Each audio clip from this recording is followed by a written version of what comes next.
Boa noite, tudo bem com vocês? Um prazer estarmos aqui. É muito acalentador para o coração saber que fomos capazes de constituir um espaço, de mantermos-nos fiéis, não a um compromisso, não a um livro, por melhor que seja esse, nem mesmo a uma instituição religiosa, uma instituição humana. Fazermos-nos fiéis a nós mesmos em profundidade é maravilhoso. Não se confunda a fidelidade ao ego, ao interesse, às nossas verdades e crenças. Isso é teimosia.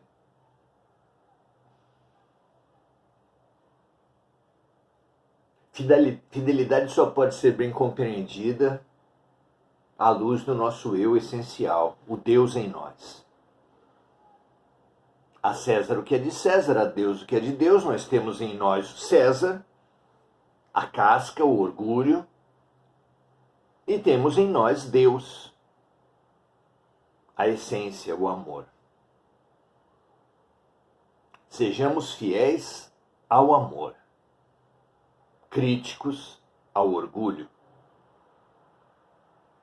dando ao orgulho o que é do orgulho e ao amor o que é do amor. Que assim seja. No encontro passado, estivemos estudando a resposta de Emmanuel para a questão da mentira. Não há como falar da mentira sem situar também a verdade. É assim tudo na dualidade. O masculino se constitui à luz do feminino e vice-versa.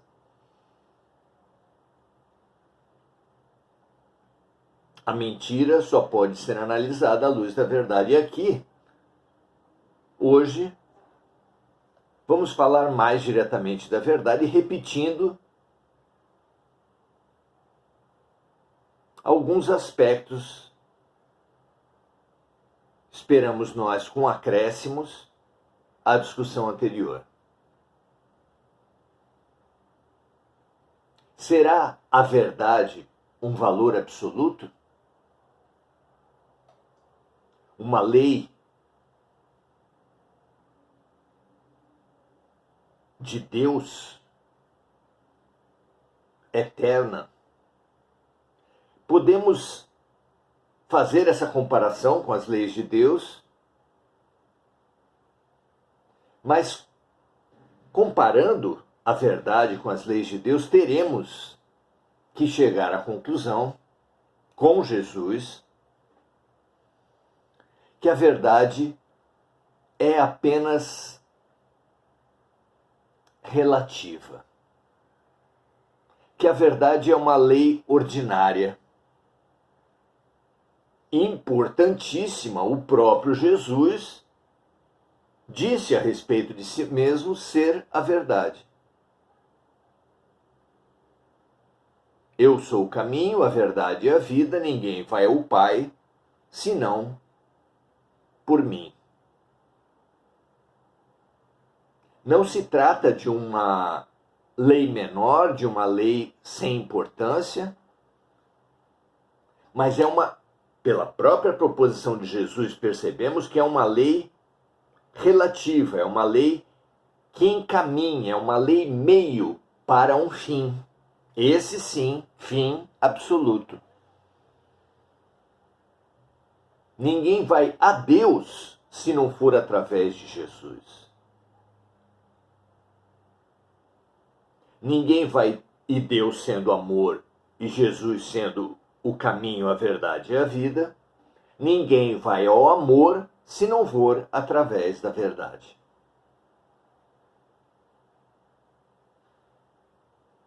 Parece uma comparação interessante. Outro caminho para abordar a mesma questão, qual a importância da verdade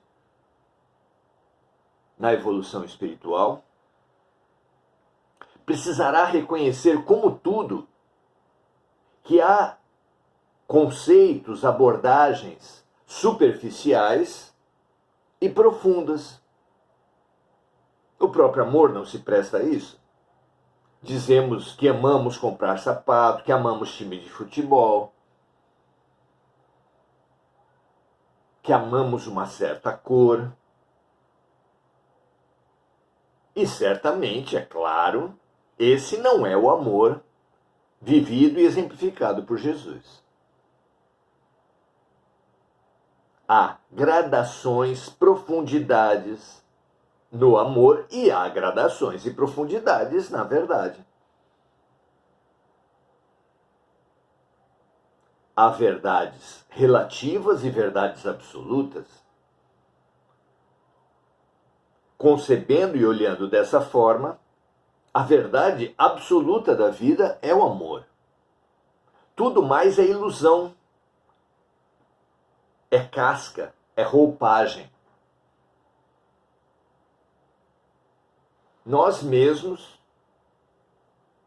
somos deuses, disse o profeta e confirmou Jesus.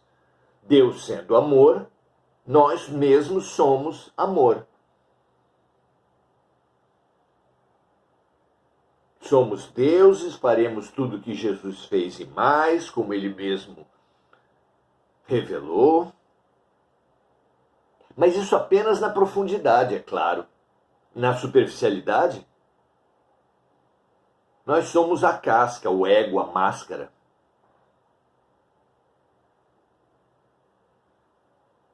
Não é? Muito interessante ver como a hierarquia das leis, o amor sendo a Constituição Universal e a verdade sendo uma lei ordinária, importantíssima, mas apenas uma lei ordinária,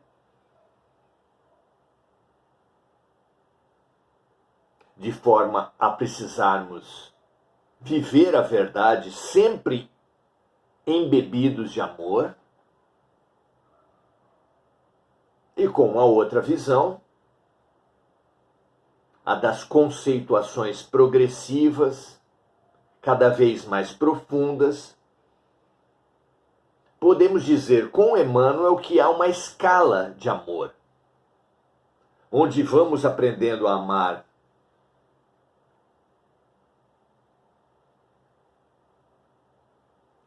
as coisas que são nossas, as pessoas que são nossas,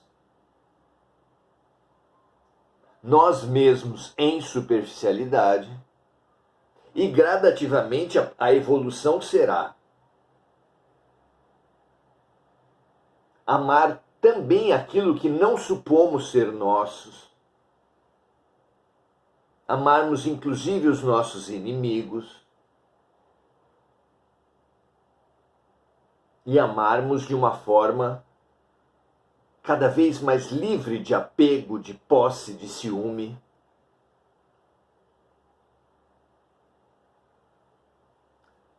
Para além do corpo, para além dos interesses, alcançando profundidades cada vez maiores. A evolução não dá saltos, e não dando saltos precisa ser progressiva. E para ser progressiva, precisa passar por uma evolução desses conceitos, dessas leis fundamentais, sejam elas a lei da verdade, seja a lei, a Constituição Universal do Amor. Vejamos o que Emmanuel coloca, o quanto situamos e vemos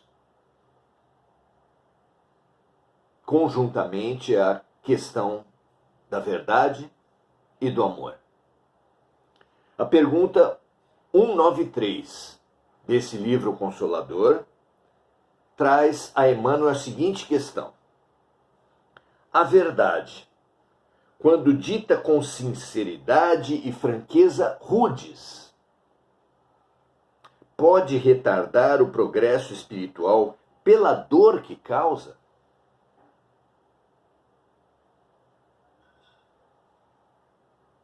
Emmanuel começa sua resposta com uma proposição da verdade em profundidade. Diz ele: a verdade é a essência espiritual da vida. A verdade é o que resta quando o ser se despe de tudo que é superficial, egoísta, de apego, de orgulho. Tirado tudo que é superficial e aparente, só pode sobrar o que é essencial. Então, parece absolutamente lógica a proposição de Emmanuel quando diz: a verdade é a essência espiritual da vida. Mas fica claro que ele não fala das verdades relativas, mas da verdade absoluta, da verdade como valor essencial. Tanto é que ele continua da seguinte forma: cada homem ou cada grupo de criaturas possui o seu quinhão de verdade, de verdades relativas, com o qual se alimentam as almas nos vários planos evolutivos.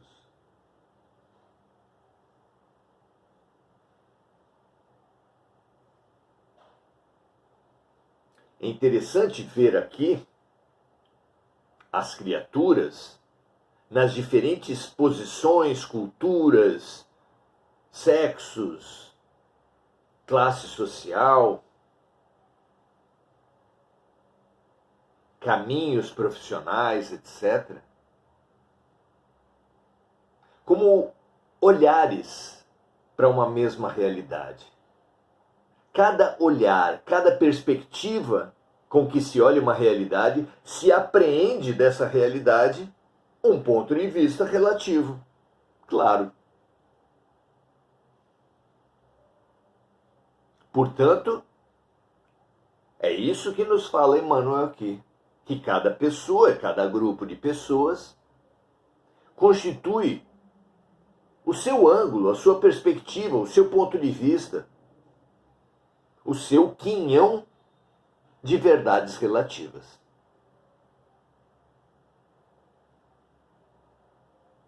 Daí vem que a evolução se dará por duas formas: por renascermos em diferentes posições e vermos a vida por diferentes ângulos, pelo ângulo do rico e do pobre, do brasileiro, do japonês, do africano, do europeu, da mulher, do homem, do engenheiro, do artista, do cientista, do trabalhador braçal. Cada posição de cada ser, em cada cultura, e cada sexo, e cada ideologia, constitui um ângulo de visão de um objeto extremamente complexo que é, podemos dizer assim, a verdade. Então, a vida precisa nos colocar nas sucessivas vidas em diferentes classes, sexos, culturas, profissões, artes, etc. Para, assumindo diferentes perspectivas, ganharmos cada vez mais condições de abarcar a verdade como um todo.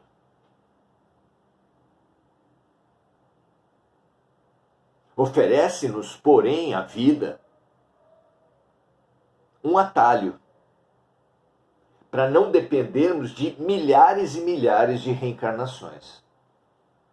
numa encarnação apenas, podemos, com esse atalho, conquistar diferentes perspectivas, olhares e pontos de vista. Como faremos isso? Pela compaixão e pela empatia. Pelo serviço compassivo, pelo serviço empático. O que é isso, afinal? A fórmula perfeita é de Jesus. Façam aos outros o que gostariam que os outros lhe fizessem. Colocarmos-nos no lugar do outro. E quando o homem se relaciona com uma mulher, ele é convidado a se colocar no lugar dela para poder bem conviver, para poder avançar no amor, somente através da compaixão e da empatia. Quando um rico no seu trabalho emprega um pobre, quando um pobre se emprega na empresa de um rico, ele é chamado a colocar-se no lugar do outro. No trânsito, cada motorista de cada veículo e cada pedestre também é convidado a esse exercício fundamental.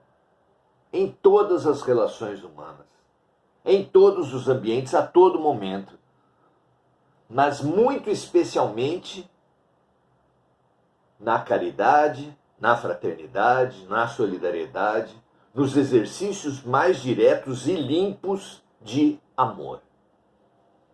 Ninguém cria um cachorro, um gato, ninguém cria bem um cachorro e um gato se não se propuser a se colocar no lugar dele. Ninguém cuida bem de uma planta se não se propuser a entender quanto de água ela precisa, quanto de sol, quanto de ventilação,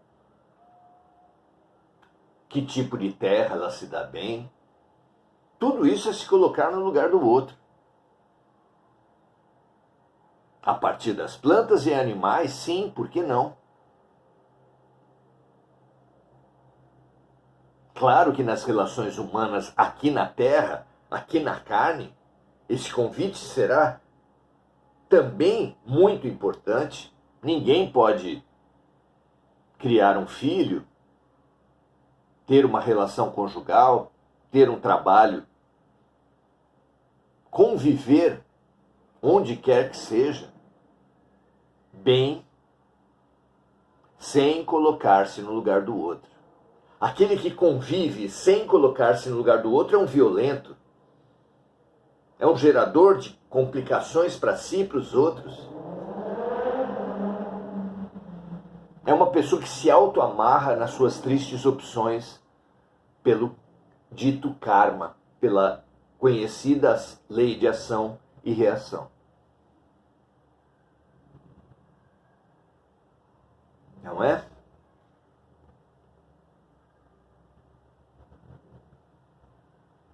Perceber o caminho do amor e o caminho da dor e optar cada vez mais conscientemente pelo caminho do amor é uma tarefa urgente para todos nós. Então cada homem ou cada grupo de criaturas possui o seu quinhão de verdades relativas, com o qual se alimentam as almas nos vários planos evolutivos. E continua Emmanuel: o coração que retém uma parcela maior de verdade está habilitado a alimentar seus irmãos. Todo aquele que possui uma abundância em qualquer aspecto, uma riqueza maior que os outros, não possui essa abundância, não possui essa riqueza para outro papel que não seja conceder, dar, ensinar, compartilhar com aqueles à sua volta. Inclusive para crescer, porque é dando que se recebe. Que todos nós examinemos nossos talentos e os desenterremos e os coloquemos a serviço da multiplicação em benefício dos outros e em benefício de nós mesmos. Como na parábola dos talentos, Jesus propõe, dizendo que aquele que enterra seus talentos é um servo mau e inútil, e que somente aqueles que têm a coragem de colocar e fazer circular e negociar, negar o ócio com os seus talentos, é o bom servo. Vejam se faz sentido para vocês. Então, o coração que retém uma parcela maior de verdade, o ser que possui uma parcela maior de talentos, de dinheiro, de capacidades, de possibilidades quaisquer, está habilitado a alimentar seus irmãos a caminho de aquisições mais elevadas. Todavia, é imprescindível o melhor critério amoroso na distribuição dos bens da verdade. A verdade não pode ser uma faca. Se for, cortará tanto aqueles que a gente aplica sem compaixão, quanto a nós mesmos. Uma pessoa que usasse, como na pergunta, a verdade como uma sinceridade e uma franqueza rudes, veria em reação a isso também colher rudezas, também colher afastamento das pessoas, também colher solidão, agressão, destempero. Amarrando-se e atrasando-se, é claro. É imprescindível o melhor critério amoroso na distribuição dos bens da verdade, porquanto esses bens devem ser fornecidos de acordo com a capacidade de compreensão do espírito a que se destina o ensinamento. Qual educador não poderá educar sem considerar as possibilidades dos seus educandos? Como alguém pode ensinar na educação infantil sem estudar os limites e as possibilidades da criança naquela faixa etária? E mesmo os jovens no nível superior, que professor pode dar sua aula desconsiderando, cego para a realidade dos jovens no mundo em que está vivendo? A respeito disso, Jesus diz que os cegos que se deixam guiar por cegos só podem ambos cair num buraco. Isso espelha tanto a nossa realidade de hoje, não é?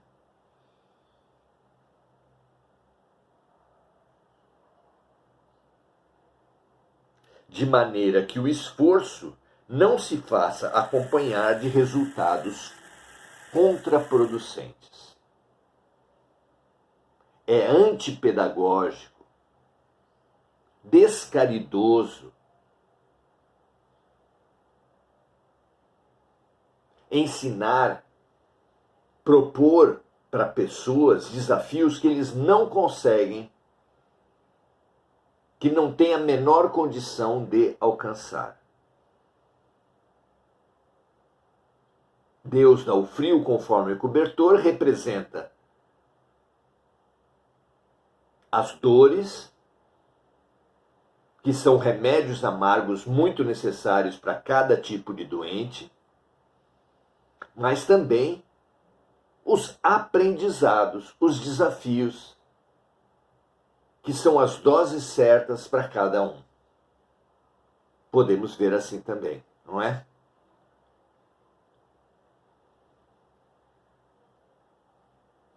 Continua Emmanuel dizendo assim: ainda aqui podemos examinar os exemplos da natureza material. Aqui Emmanuel parte para uma comparação. A nutrição de um menino deve conter a substância mantenedora da vida, mas não pode ser análoga à nutrição do adulto. O recém-nascido precisa de um tipo de nutrição, muito especialmente o leite materno, sempre que possível. Poucos meses mais tarde, o bebê já tem condições de começar a receber algumas frutas, alguns legumes cozidos, sem tempero, sem sal, introduzindo alimentação sólida. Não é assim? A feijoada, tão de gosto de alguns adultos, não poderá ser introduzida tão cedo, muito menos na quantidade e na qualidade que os adultos se alimentam. Poderá a criança receber o caldo do feijão sem a casca e, obviamente, sem o tempero e a gordura da feijoada dos adultos. Mas, gradativamente, a criança, alcançar, pelo menos deve alcançar o melhor da alimentação dos adultos, ficando, é claro, a critério de cada um a questão da feijoada. Então, a nutrição de um menino deve conter a substância mantenedora da vida, mas não pode ser análoga à nutrição do adulto. A despreocupação nesse assunto poderia levar a criança ao aniquilamento. Não é? Como no nosso exemplo, servindo feijoada para os bebês. Embora as substâncias ministradas estivessem repletas de elementos vitais. Não é?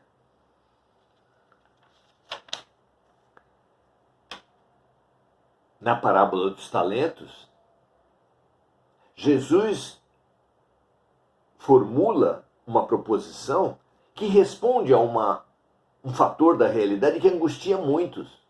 Por que algumas pessoas têm tantos talentos, por exemplo, artísticos, inteligências em diferentes campos da vida, enquanto outros têm menos inteligência e alguns até embotados?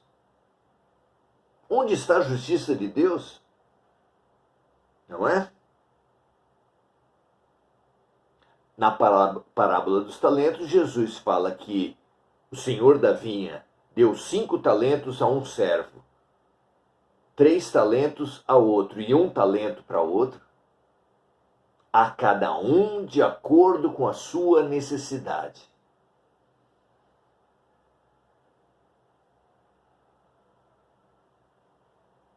Parece absurda a diferença da humanidade para a criatura, e será mesmo absurda para aquele que vê apenas em uma vida. Mas aquele que compreende a diversidade das pessoas, inclusive como fruto de opções em vidas anteriores, verá a diversidade das situações vividas por cada um como tratamentos num hospital. Poderá um doente reivindicar o mesmo tratamento dado aos seus vizinhos, se eles têm doenças diferentes, em graus diferentes, se eles têm idades diferentes e constituições físicas diferentes? Como poderá exigir do médico o tratamento igual ao de seu vizinho? O médico terá que lhe falar: meu amigo, o senhor possui um problema cardíaco,